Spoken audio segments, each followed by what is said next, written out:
C'est l'histoire d'une voix unique, reconnaissable dès les premières notes, capable de passer d'un murmure fragile à un cri déchirant d'émotion. C'est l'histoire de Richard Cossiante.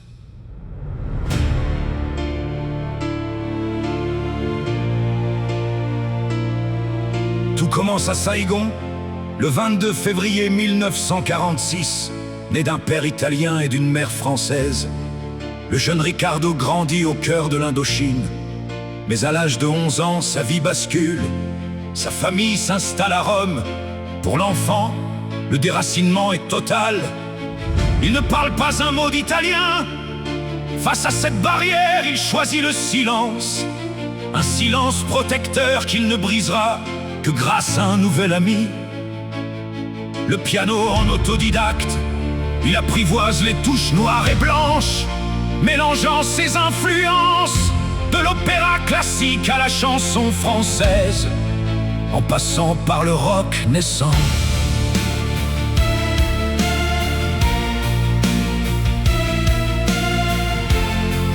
À la fin des années 60, il tente sa chance dans la musique.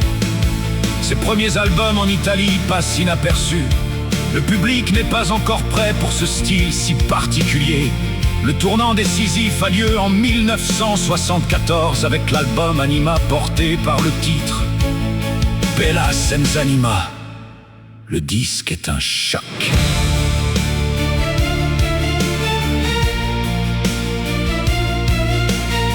L'Italie découvre un interprète qui ne chante pas seulement, mais qui vit et souffre sur scène. Sa voix rocailleuse et habitée bouscule tous les codes de la variété italienne.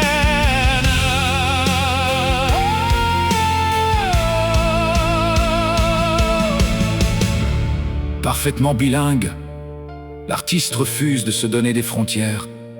Il choisit de mener une double carrière et adopte le prénom de Richard pour le public francophone. Nous sommes en 1979, lorsqu'il offre à la France un chef-d'œuvre absolu, Le coup de soleil. Cette chanson, qui décrit la fulgurance et la douleur d'un amour imprévu, s'installe immédiatement au sommet des classements. Elle traverse les décennies sans prendre une ride, devenant un véritable monument de notre patrimoine musical.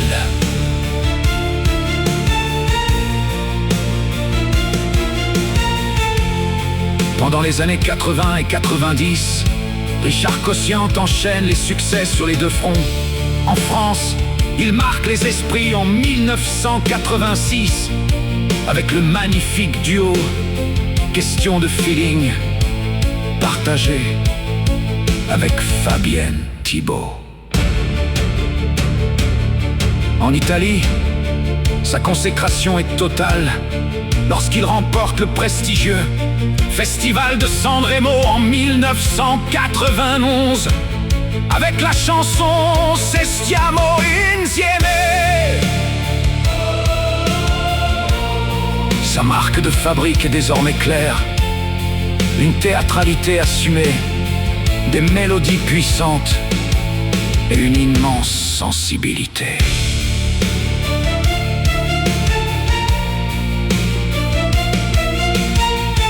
Pourtant, le plus grand défi de sa vie l'attend à l'aube de l'an 2000, passionné par les grands récits. Il s'associe au parolier québécois Luc Plamondon pour adapter l'œuvre de Victor Hugo. En septembre 1998, l'opéra rock Notre-Dame de Paris est présenté au public. C'est un triomphe planétaire sans précédent. Des chansons comme Belle ou Le temps des cathédrales résonnent partout. Le spectacle bat tous les records, s'exporte dans plus de 20 pays et traduit dans une dizaine de langues. Richard Cossiante n'est plus seulement un grand chanteur. Il est reconnu mondialement comme un compositeur de génie. Homme de l'ombre, fuyant les mondanités, il a toujours préféré la discrétion des studios à la lumière des projecteurs, soutenu depuis toujours par son épouse et collaboratrice Catherine. Aujourd'hui, son héritage reste immense. Richard Cossiante a prouvé que la musique est une langue universelle et que, tant qu'il y aura de l'émotion sincère, ces mélodies continueront de vibrer dans nos cœurs.